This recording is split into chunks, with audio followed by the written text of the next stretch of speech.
we're on. Apparently, it's all gone wrong. When Villa get it right on the pitch, we can't get it right on the Villa View. Bring back Rollo, bring back Tom Julian. It's all gone to absolute pot here. I'm unsure at this point what you've seen and what you haven't seen, so I'm just gonna ask Ty. Enjoyable night, wasn't it, Ty? Absolutely, yeah.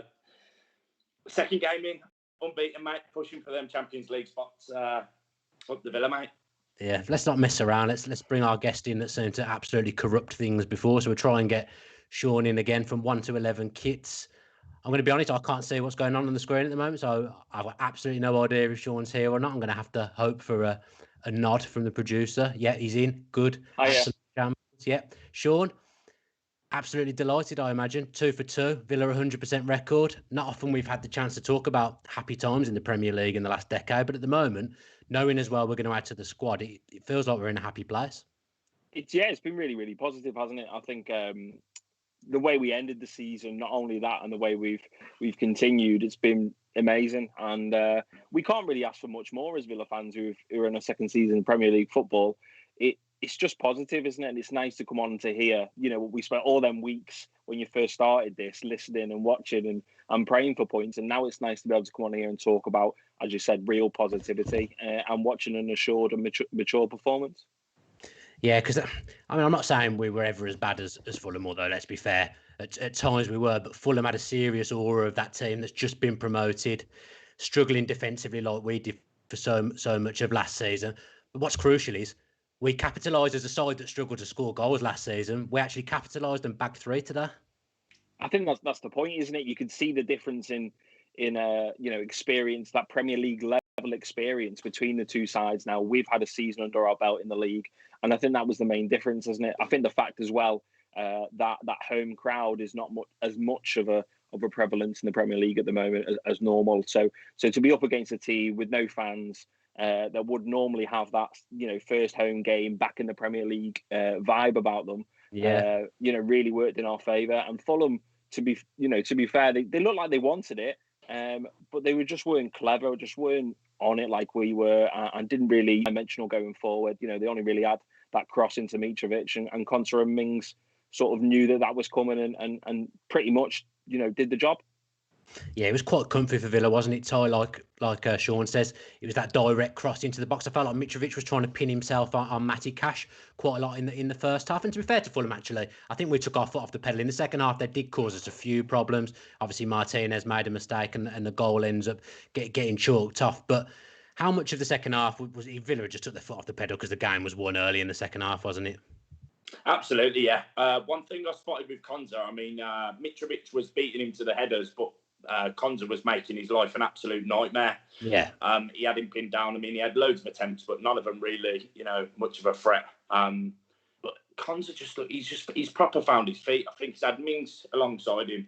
He's had a season in the Premier League, and the pressure's off him as an individual, as such. Now there's, a lot of new recruits coming in.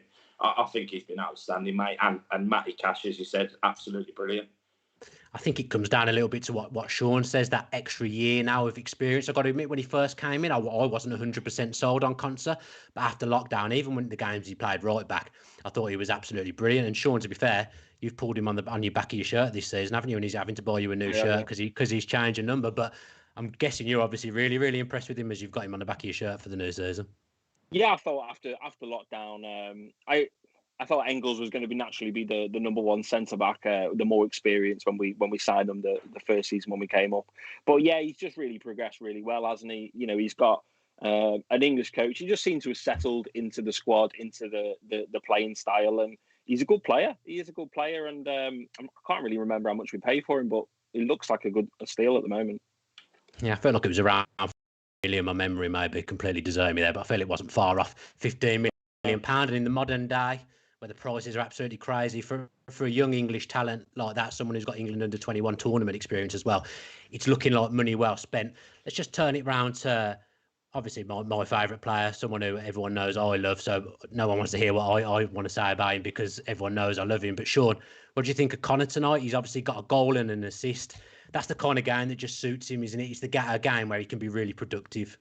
Yeah, he managed to get forward, didn't he? And I know in teams before Aston Villa, he was a very creative and attacking outlet for for teams that he's been at before Aston Villa, and obviously there's bigger names that have to take that mantle for the Aston Villa team. But yeah, he did really well, didn't he? He got an assist on the set pieces, and we know he's really strong in those areas. But also the finish for his goal, which was on his right foot, which is his weaker foot. I don't think McGinn was meaning to do that, but yeah, no, he I was got the going to goal, ask that. didn't he? And yeah, he got the goal, and he looked really, he looked delighted. And I always think he's a Premier League quality player. He just hasn't got that name, so he's had to work at it a lot more. And as you said previously, he's always the one that gets subbed first, which is not necessarily the nicest thing for him as well. Yeah, I mean, obviously we're being linked with a couple of number 8s from Chelsea, so it's probably his spot. You mentioned him being subbed off first. Yeah. It's his spot that's probably most at threat. But how useful is it even to have to bring on? He's just a very useful player to have because of his productivity, isn't it? Yeah, he was crucial for us staying up. Those set pieces in the last 5 or 6 games were so important in getting us points, and they're going to be important this season as well. So I still think Connor's got an important part to play. We know that Mings can get injured. You've always got to have rotations of sides, you're going to have different systems. So I don't think his Villa career is over. I think he can still go up a level. And yeah, it was a good performance from him today. Good performance from lots of players today. Yeah, who was it who most impressed you? Funnily enough, I really liked Trezeguet. I thought his pressing was really good. From a defensive point of view, I thought his defensive play was really, really good. He never once looked like he give a ball away or stop chasing a man. And I was just really impressed with his work rate on the right hand side, which is not normally his natural position. And you can tell that there's competition for places. I think that's the only thing I can think of with him, is that competition for places is making everyone a little bit better.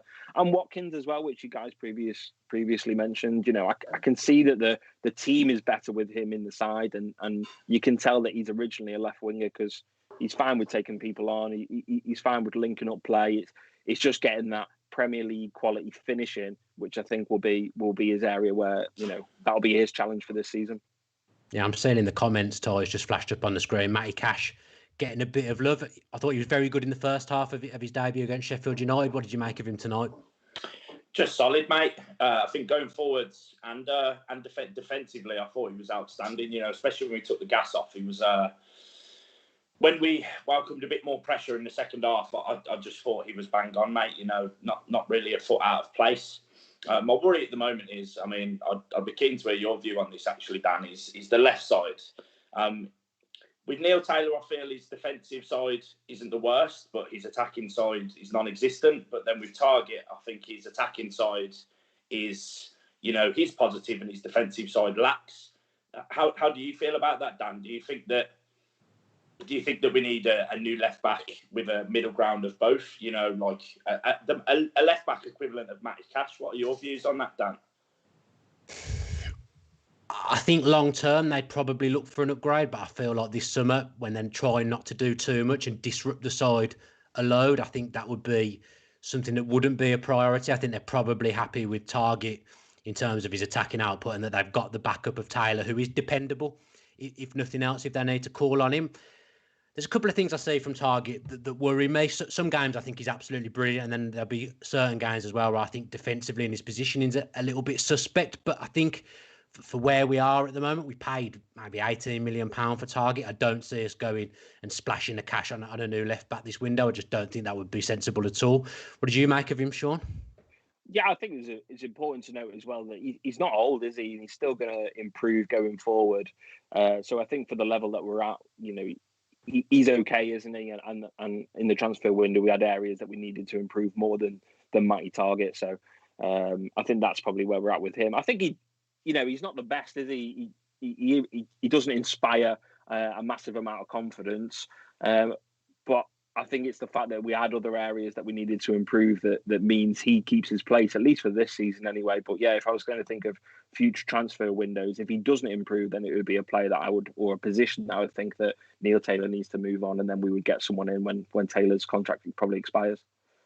I think one key aspect that none of us have mentioned actually is that I think Jack enjoys playing with him down that left-hand side, and there has been games where there's been that really good link up between the two of them. So I think that's maybe a factor in target as well. They're good friends off the pitch, and we have seen Leicester in the semi last year springs to mind that they can link up really well. So I think that's probably something to bear in mind with them as well. And I'm always wary that obviously we've won tonight. I don't want to be negative at all. There does always seem to be this thing with Villa fans that we have to find a scapegoat or find something wrong, and it feels tonight like that's not the night to find something wrong when you've just gone and won 3-0 away in the Premier League, because we didn't win too many away games last season. Just before you drop off, Sean, it would be remiss to have you on without talking about kits. Obviously, you're the owner of 1 to 11 kits. You sell football shirts. You do very well, Albie. You collect them as well. What do you make of the kits this season? It's been a mixed bag from Kappa. I think it's an improvement on the previous season's collection of kits. The third shirt is nice to have a bit of a local touch, isn't it? With the map, and it's got a very much a Napoli sort of camo feel. Yeah, I like it. With that big lefty let coffee that they normally have on there. I think it's very difficult when they're the next person in from after Luke Roper. It's like a David Moyes coming in after Alex Ferguson. It's always going to be difficult. Good comparison. Yeah, I'm sure they'll be delighted with that comparison. It is hard, for the fans to get Boyo. But when I look across kits of the 20th century or even the last decade, when we've had Macron and stuff like that, they're not the worst and they're not the best. There's some. The green one I think will stand out a little bit over time, and the black one this season is good. So, but everyone's, it depends what memories get made in them. That green one from last season, staying up in that. So that'll all add to it. Not just purely the design perspective. Just don't tumble dry them and put them on a cold wash, otherwise they'll only last one.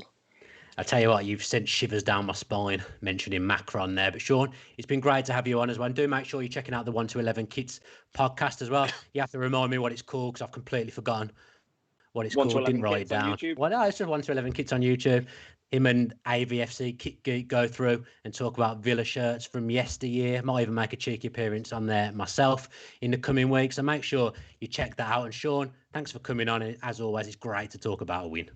Thanks, guys. Up the Villa. Up the Villa, Sean. Wow.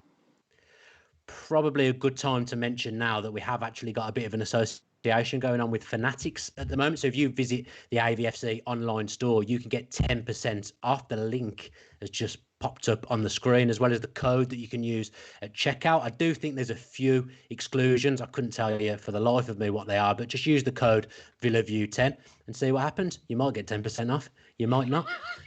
Who knows?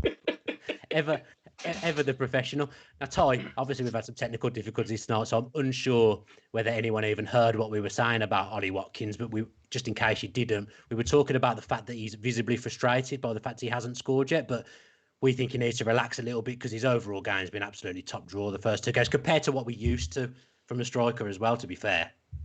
Yeah, absolutely, mate. He's the positioning. I think I said this in the podcast last week, that it's something we've lacked the attacking positioning side of since Tammy.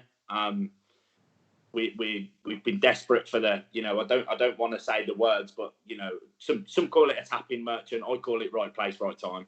Yeah. And that's for a striker to get the amount of goals he did last season with no penalties, just straight direct play. Incredible, mate. I think once, as we said earlier, I think once he gets that goal, I think that's where the floodgates will open, mate, and he'll have a really good season. It's just nice to see that we're still creating and scoring, and not relying on him too much and putting too much pressure on him.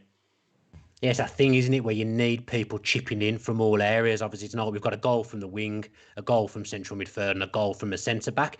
Even like just trying to get a centre-back who could score 5 goals through the season, those kind of things make a real difference to nicking a point here and there, getting 3 points when it looks like you're only going to get 1. That's 2 defenders now that are off the mark. So you'd like to see maybe a little bit of a competition between Konsa and Mings now to see if either of them can get to 5 goals. But back to Watkins and the Tammy comparisons. How similar do you think he is to Tammy? Or do you think he's got a bit more to his all-round game, maybe? I might be being harsh on Tammy here, but I just feel like sometimes his movement's a little bit better. Yeah, I mean, we've seen Watkins go a lot wide a fair few times this evening. They seem to, the front three seem to float round a little bit more, especially more so than last season. It was, just Jack really that floated about more. But it was nice to see Trez, trotting to the middle, and then, Watkins drift out wide. Martinez as well with those with those quick balls up the pitch on the counter attack. Just things we didn't have last season, really. Yeah. Yeah, but I think there's a little bit more to his game, especially the pace side, more so than anything. Well, we all know how important goalkeeper distribution is, as we spoke about many times on the Villa View. Tom Julian certainly knew how important it was. I think our next guest, Andy, K2 Villain, is ready to come on. So again, hopefully we'll see him appear on the screen in a second. It's always that awkward pause when you're waiting for someone. He's not there. Drum roll. Is he coming? Ooh. Can I have a nod, producer Adam, as to whether he's coming or not?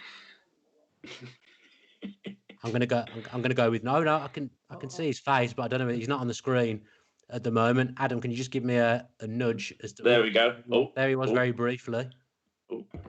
It's turned into like an episode of Fawlty Towers tonight. What a shirt! Look at that top. Oh, here he is. He's come. Finger beauty. He's come prepared.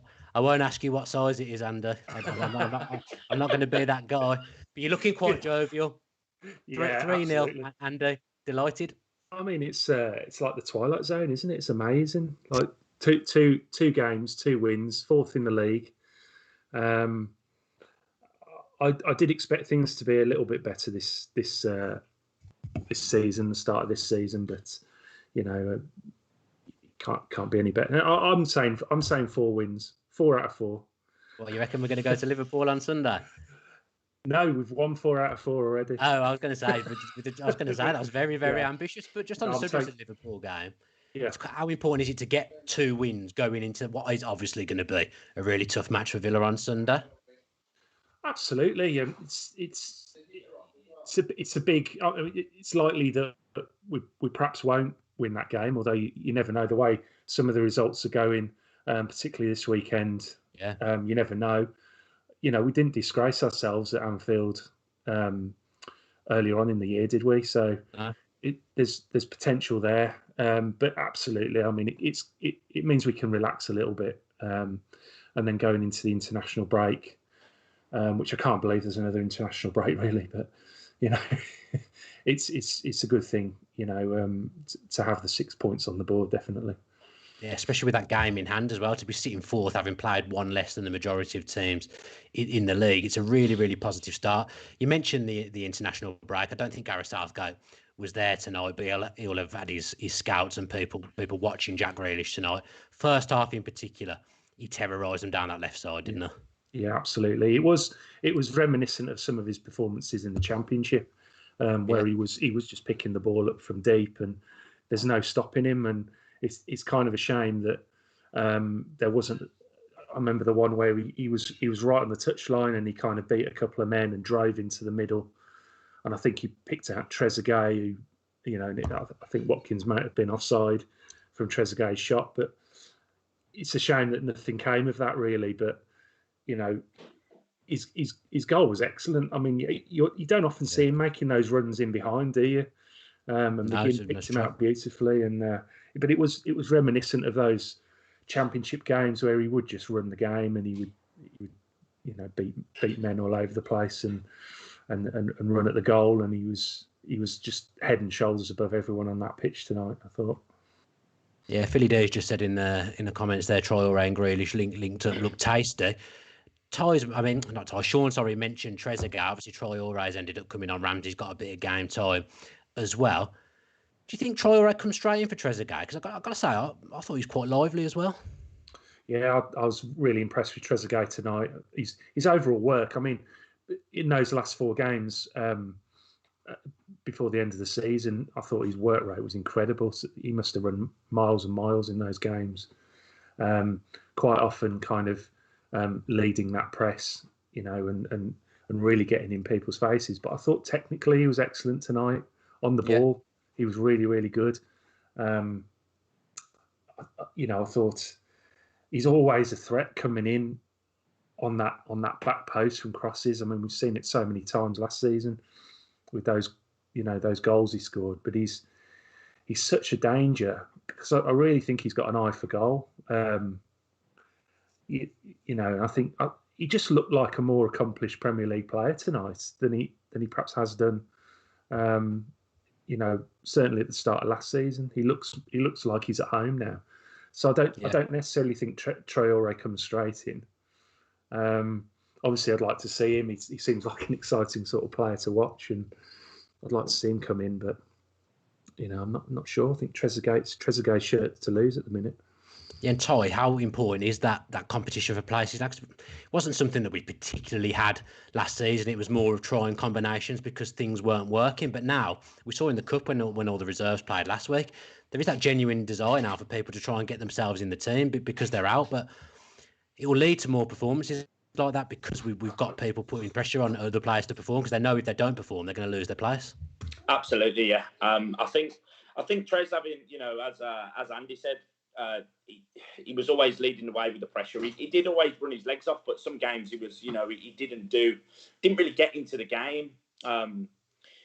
But he's got a year Premier League experience under him now, so he understands the league a little bit more, and I think you could see that tonight in his game. But I love a left-footed player on the right wing and a right-footed player on the left wing. But that pressure is always good pressure. We're now adding depth to the squad where players are fighting for their places. So I think you'll start to see a lot better performances as a whole from individuals. Yeah, I think we've got a couple more still to come in as well, if I'm being honest. So exciting times with the end of the transfer window. I think it's less than a week away now. What are you expecting to see coming, Ander? Well, I don't know. I wasn't sure if we were maybe done. No way. No way. Ty keeps dropping a few hints on Twitter. I only say good morning if everyone assumes. Then. I mean, I still feel that we may need a striker, another striker. I really like Ollie Watkins. I think he's going to be really, really top signing for us. It might take a bit of time though, and it might be that we use him sort of on either flank as well for a little bit, at least to get him up to speed in the Premier League. That's not to say I don't think he's looked good, because I think he has, but it's a big step up for him. Even from the top of the Championship, I think it is a big ask of him. And I mean, I don't know. Obviously, everyone wanted Tammy Abraham.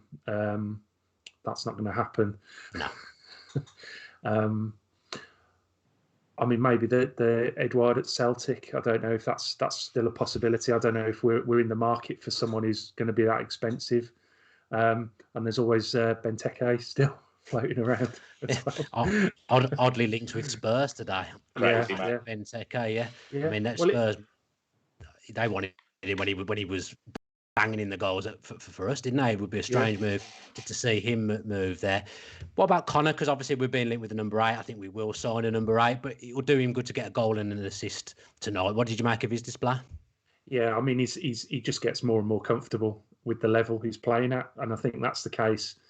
That's probably been the case at every level he's moved up to, including international level. I think he's one of those players that just works on his game. Clearly, works really, really hard on his game, listens to what the managers want, and goes out and does his job. He probably is. He maybe is playing slightly above his level in a way, but you can't fault him. And he's just always there, isn't he? He's always there in the position, and good finish. And he's got that striker's instinct that I wish some of our strikers had over the years, really. Yeah, he always finds his way back in the team as well, doesn't he? When he's out, he's always back in. Yeah, I absolutely love Connor, and he's. I mean, I know you're a huge fan of him as well, and hopefully he'll, when eventually he does leave the club, he'll leave a bit of a mark on the club. He's one of those heroes, I suppose, of our rise back to the Premier League, and I mean, his numbers are outstanding as well, aren't they? Really, for a midfielder that's been in and out and playing defensive midfield and number 10 and all over the place, really. So. I believe he's our top scorer at the club, actually, in terms of goal output that's left at the club now. I believe he scored the most goals out of anyone else for Aston Villa in the squad. Just before you leave us, Andy, What are you hoping to see from Villa this season in terms of a league finish? What do you think our ceiling is?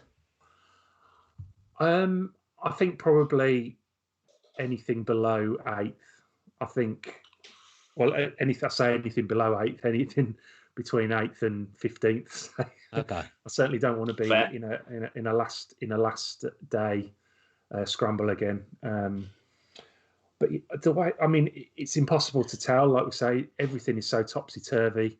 No fans in the grounds, which is going to start having an effect, I think, on games and intensity of games, because there's no doubt the supporters drive players on, or the other way around. Sometimes, draw mistakes out of players.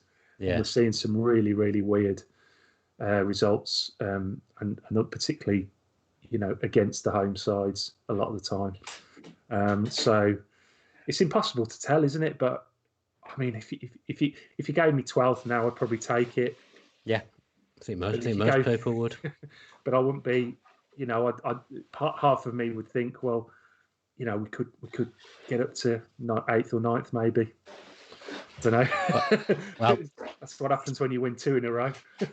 Yeah, giddy heights are 4th at the moment. I know it's only 2 games in for us, but not many times we've been 4th in the Premier League in the last decade. Andy, it's been great to have you on, doing some stuff under a gaslit lamp at the moment, aren't you? Podcasting, bit of written stuff as well. So everyone out Andy's stuff, K2 Villain on Twitter. Thanks for coming on, pal.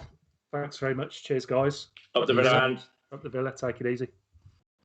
I mean, I'm saying see you soon to everyone, but that's complete fabrication because I won't be seeing anyone at a football match anytime soon. I think Andy raised some reasonable points there about the league being funny. There's barely been a home win in the Premier League so far this week, this game week. I mean, I don't know what happened with the game tonight that's going on now as we're talking, but it is quite funny, and you kind of feel like it's something that Villa might be able to capitalise on in some kind of weird way, because I do feel like all this COVID stuff played a part in keeping us up. Absolutely, mate. It's just nice to see. It's been quite frustrating to watch us and nerve-wracking. It hasn't necessarily been a fun time to watch Villa over the last few years. As we've said before, going to the last game of the season 3 times, mate. It's been an absolute nightmare. So it's nice to just watch us, and just it's a breath of fresh air. Tonight has been an absolute breath of fresh air. And Dan, it's been nice because obviously me and you are quite close, away from social media. It's just been nice to have a conversation about football where it's mainly full of smiles, mate, and not frustration. Yeah, because I think we all spent the entirety of last season worrying about what was going to happen to Villa. Nassef was there tonight, wasn't he? I don't know whether you saw it. The Sky camera popped to Nassef. How pleased will he be? Absolutely, yeah. I reckon he's come to have a knock on Dino's door and gone, "What are you spending all my money on, mate?" But yeah, hopefully he'll be over the moon and happy with the performance, and hopefully didn't do too much research into what doing a Fulham was before the game. So yeah, hopefully he's come away positive and he's gone, "Yeah, Dean, there's another 50 million quid, mate. Enjoy yourself." Yeah, well, that would be very, very nice, wouldn't it? Obviously, we've kept another clean sheet tonight, Todd. We did concede, but it was ruled out. A bit of a mistake from Martinez, although I think it did kind of come through Tyrone Mings a little bit. Yeah. At that point that went in, did you ever have just a little bit of a tinge of a concern? Then you suddenly start to think this is a keeper who's been brilliant for the last 10 to 15 games, and he comes to us and he makes a mistake. We ever concerned? Because Fulham did put us under a little bit of pressure, only a touch. I wasn't concerned about Fulham. It was more Martinez's confidence I was worried about, because he looked a bit, did that just happen? I think there was a bit of confusion between him and Mings. It looked like Mings had potentially gone for the ball, and I think he's just took his eyes off it a little bit, and then it's just slipped away from him. But yeah, I mean, just for his confidence purposes, mate, I don't think there was any way back in that for Fulham at all. No, I mean, obviously, to finish the game off so early in the second half was a massive thing, because 2-0's never a great lead. For me, it's always a lead that still worries me. I was even, obviously, being a Villa fan, a little bit worried at 3-0, but we got goals at good times tonight. It's a bit cliche to say, but to score 2 early in the first half and then finish the game early in the second half, we scored at good times, didn't we? Absolutely, yeah. I mean, to get that goal early on instills confidence in the team and knocks their confidence, for a team that I think, probably tipped, in the media to go back down. There's a lot of pressure on them to perform as it is. So, You know, when you're a team like Fulham who hasn't got, you know, a massive amount of quality in your squad, you know, compared to, you know, if you look at, say, your top 12, top 14, I think for a team like Fulham, it's hard to get a game back once you go 2-0 down so early on. Yeah, and I think our next guest is just about ready to join us. I can see him at the top of our screen, so hopefully he'll appear on the screen here. It's Neil from For the Love of Paul McGrath podcast. Great podcast name. The legend himself. Yeah, it's a really, really good podcast. I think me and you are gonna make our way on there this week, aren't we, Ty? There we are. I can see him. There he is. Neil, buzzing, I suspect. Absolutely brilliant, guys. Absolutely brilliant altogether. It's the first time I've actually gotten to go to a pub to see a game this year. Really? With the Munster. Yeah, so I'm actually talking from the office of the pub at the moment. So apologies if you hear any noise in the background. What a bloke. So this is really a post-match point. What a guy. It's given the pub aspect. Yeah. So the Munster Irish Lions here, there's about 4 or 5 different Lions clubs in Ireland, and the Munster Irish Lions met up. There was about 7 or 8 of us inside there, and nice. we booked our table. So yeah, it was pretty good to get to see people in 3D again, because it's been very much watching games on your own, you know. So it's good. I tell you what, I think I've watched every single game since football came back on my own. So just what was it like just being with Villa fans again? Because it's something I'm really missing. Even if I can't get to the ground, I'm not with anyone when I'm watching the game. So what was that like to be together with all your pals and seeing Villa win? It was actually really cool, you know. It was just good to have that kind of camaraderie around it as well. You know, when you're watching it on your own, sometimes you're kind of maybe reading too much into things. Your opinion becomes gospel at the end of the game. Yeah. And sometimes, you know, afterwards when you have that, like even that 5-minute discussion at halftime about this guy's playing well, and then you go, actually, he is playing well. He's playing really well. I didn't spot that. Or do you remember that thing that happened? And you go, yeah, actually, I completely forgot about that because I was so caught up in this moment, or, you know, little bits and pieces. So it's fantastic to see that. And what did you make of Villa overall tonight? I mean, I expected us to win, if I'm being honest. I fancied us to win. I thought it would probably only be like a 1-0 or a 2-1. But what did you make of us overall now? I think the second that the 2 early goals went in, you know, in the first 15 minutes, especially Grealish's goal. Grealish's goal coming in the first couple of moments really settled the team. It was funny because beforehand we were talking that Jacob Ramsey was on the bench and we were wondering would he get a run. And after Grealish's goal went in, the first thing I turned around to Paddy as I said, Paddy, listen, he's definitely getting a run later on. So from that point of view, I thought that it was very, very comfortable. I think when you see a matchup against people, that matchup against Adai and Grealish was a mismatch from day one. No, he wasn't a good player. He was lucky to stay on the field as well, you know. So yeah, I thought so too. There was a lot of shirt pulling and stuff like that going on, but yeah, it was one of those games that kind of set up perfectly. And it's a strange one because am I right in saying I don't ever remember Villa playing 2 teams in a row that played 3 at the back, and it seems to suit the way we play. Because at Sheffield United, I know that when we played Sheffield United, obviously we only just barely scraped it, but we looked kind of okay in attack, and we didn't let their fullbacks kind of attack us. And certainly, I know in the early half when Kenny Tetty kind of got going at Matty Target, we'll allow crosses in from that side. But with Mings and Konza, it seems to be something that we like to do. Don't really mind crosses coming into the box, which I thought was okay, and maybe. I don't know. It was a really strange one. I don't think I can ever remember Villa playing 2 teams that played 3 at the back, one after the other before, but it does seem to suit our play.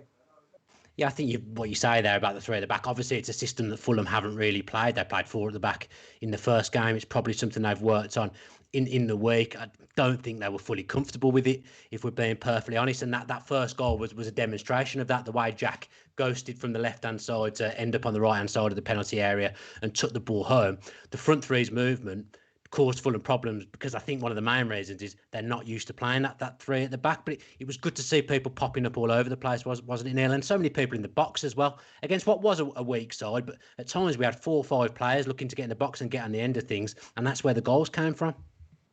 Absolutely, and even the movement to the players. Once you've got, like, I know last year when we had Wesley in the team, the ball was played up to him. He was looking to catch it deeper. Even this time, when we're playing the ball wide, the first goal is a great example of this. Ollie Watkins makes a massive movement out of the centre defence and tries to pull defenders out of there. At least gets them turning around, looking over their shoulders. And you can see the Grealish ghosts in from the left-hand side because he doesn't come from centre. He comes from the left-hand side, just runs straight across the box and then makes the dart in, which was fantastic to see. So that type of movement is great. And you know what? I don't know. I don't know. Does anybody know? But it was kind of reminiscent to the way maybe the front three would have played under Leicester, and I'm making that connection very much so with Craig Shakespeare. That, you know, when you've got that fast pacey striker like a Jamie Vardy in there that can move players around the place, and it brings players in then from midfield. And look, I could just be putting two and two together here and getting four. No. I don't know what the situation is, but look, I'm all for that fluidity in attack as opposed to having the guy up front there that you play to, and the defence knows, okay, if we just stop him from getting turned, he won't be able to get his wing players in the game. So for me, that was fantastic to see. No, it was good to see. And if you think about the start of lockdown, when we were very turgid going forward, it all felt very rigid. To see that free-flowing movement again tight, it's great to see, because we want Villa to be good going forward, and we do feel like we're getting that kind of balance now with being tight at the back, but also causing teams problems. Absolutely. I think the team having time together, you know, even with, you know, if you exclude the new signings, just collectively going forward, we look more like a team. You know, there was always cases where there was no options for a pass, but I feel like collectively everyone's just in the right place. And, you know, correct me if I'm wrong, that's, you know, we don't see what goes on behind closed doors.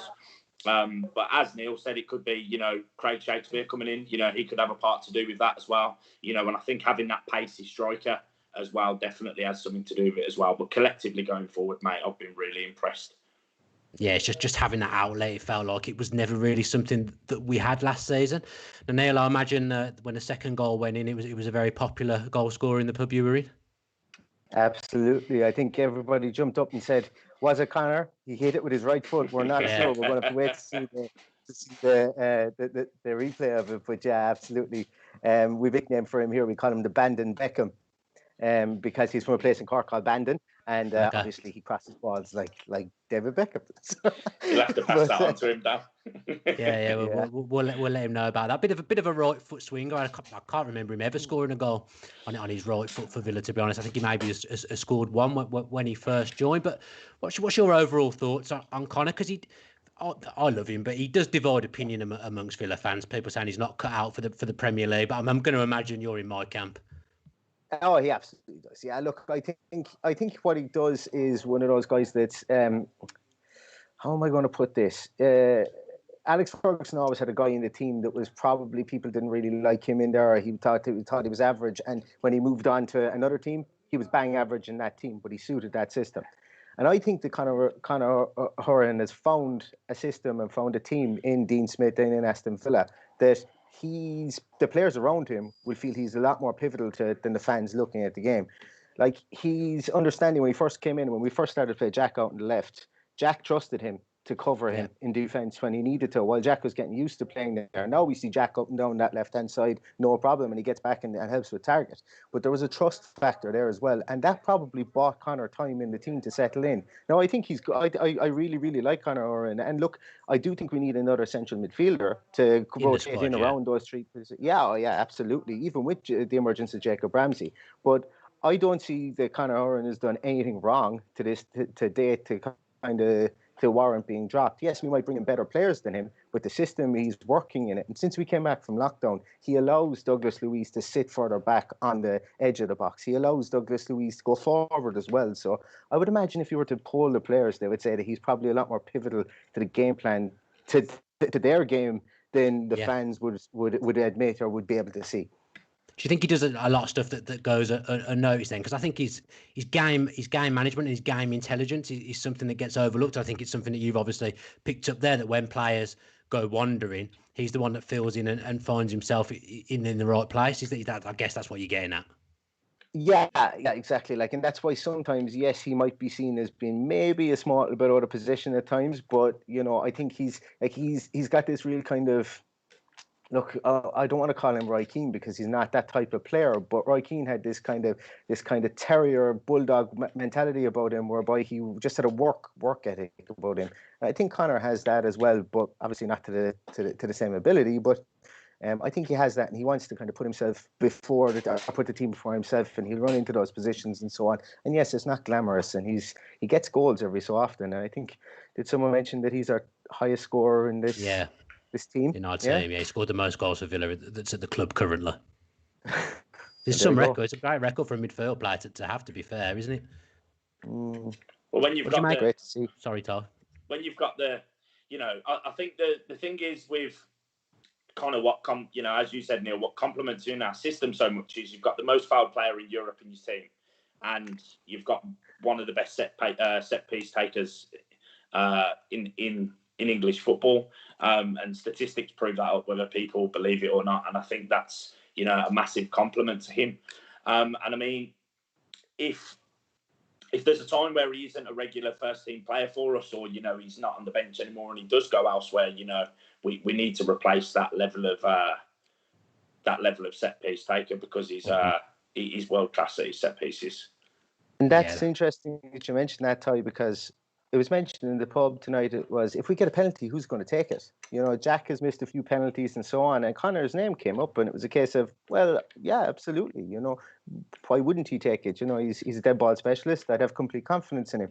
And as you said, that little kind of, I know you're not going to put someone on the field just to take penalties and just to take free kicks, but it is a very much a plus point for him, I think. Yeah, I could be completely wrong here, but I believe he is the penalty taker at the club from those that were on the pitch. He was certainly due to take the one when we got one that got overturned against Palace at the end of the season, and there's similar people on the pitch at the moment. I don't think Watkins has ever been a penalty taker. Just finally from you, Neil, McGinn was back to his best tonight, and that's something that we've missed for a long time. He's a game changer for us because he's so unique. What did you make of his display tonight? Oh, he's just fantastic. When he's on song, he's my, it's not going to be controversial, but obviously Jack Grealish is going to be everybody's favourite. But when you see McGinn here and around the field, and his static shoulders, the way he kind of runs like he's, I don't know, he runs like he's swimming or something like that. I don't know what it is, but I just see him running around the place. He's fantastic, and that little pirouette he did on the ball is going to be a gif forever. That was just fantastic. The ball into Grealish was great to see, and yeah. Oh yeah, absolutely. I think the shackles were off him tonight. I think after the early goal came in, we were allowed a little more fluidity in midfield, and he was the big beneficiary of that, I think, for sure. Yeah, but it's been great to have you on, Neil, as well. Make sure everyone's checking out Neil's For the Love of Paul McGrath podcast. Ty and myself are going to appear on that later on in the week, and keep doing what you're doing, pal. It's a really popular podcast. I've listened to a few myself, really enjoyed it. Just keep doing your thing, and I'll speak to you tomorrow, I think, when we record the podcast. Excellent. Guys, can I just be very bold, and can I just mention that the Aston Villa Irish Lions, this jersey I'm wearing at the moment is one of the prototypes. It's for the reason I wanted to mention it is we pick the charity. Every year you pick a charity for the shirt, and this year we picked the Alzheimer's Society of Ireland. It's the closest thing we have to Dementia Society here in Ireland. Okay. And the reason we picked it was because of Ron Smith, and we wanted to honour Dean Smith for everything he went through, for bringing us up into the Premier League, and obviously the tough times he went through with Ron Smith. So it's been fantastic. And if anybody out there, I know that whenever I get people on my podcast, the first thing they ask me is there an Aston Villa Lions shirt coming out, from the Irish Lions shirt coming out? So you can catch them on their website if that's something that you're interested in. But I don't want to, as I say, thanks so much for having me on. And pleasure. The Irish Lions, mate. Yeah, pleasure. It's a lovely shirt as well, and obviously top class what you're doing to raise the money there. Thanks for coming on, mate, and I'll speak to you soon. Thanks very much, guys. Take care, mate. Good luck. What a great bloke. Touch you. Yeah, it's good. Always good to speak to people who aren't in England. It's nice to get a feel from what's going on in the rest of the world as well. I think that just about does us tonight, Ty. Got to mention Purity again, because we're very, very lucky that we get to do this in association with them. And if you put that code in #VillaView on their website, you'll be able to get yourself some cheeky beers, and they're nice as well. I've had some of their ales. It is really, really good, and I'm hoping they're going to send me some soon if there's anyone from Purity watching. A couple of bits of VillaView admin. We've got a new website, I believe. I've completely forgotten the web address. I think it's www.thevillaview.tv. There we go. There's 3 W's, Dan, not 2. Did I only say 2? Oh, mate, I've got to start writing things down. Tom Julian's going to be watching this having absolute kittens with the lack of notage going on. But yeah, we've got a new website. There's a few things going on there, so make sure you go and check that out. There's going to be plenty of content going up on there. We're going to try and do a few clever things on there, and there's some new mugs for sale as well. I don't know whether you saw on social media, Ty, the Super Jack Grealish Villa View mug that appeared on Friday. They're going to be for sale now, and we've also got one on the way to me, mate. Have you? Oh, very, very lucky. Yeah, there's not only Jack, look there. I mean, the pictures come up on my screen absolutely terribly, but we've got a Savo mug, a Peter With mug, a Dino mug, and also a Gabby Against Blues mug as well, which I imagine is going to be very popular. So yeah, pop on our website, pop on our store, and see if you can get yourself a mug. Tiny bit of profit being made by the Villa View. Obviously, we're trying to keep this going as long as we can. So check that out. You'll be supporting the channel, and you get yourself a nice mug. Ty, it's been great to have you on again. Trying to remember Cheers, the last time I did a show and Villa didn't win. Could come crashing back down to earth on Sunday's post-match point at 9:15 after the Liverpool game. We'll get some fans on again. I think Dolan's back on Sunday as well. The only guy I know that rejoins the channel and then goes on holiday straight away. But Ty, it's been brilliant to have you on. I'm sure everyone will be hearing from you on social media. Myself as well. Only one thing left to say. Up the Villa. Up the Villa.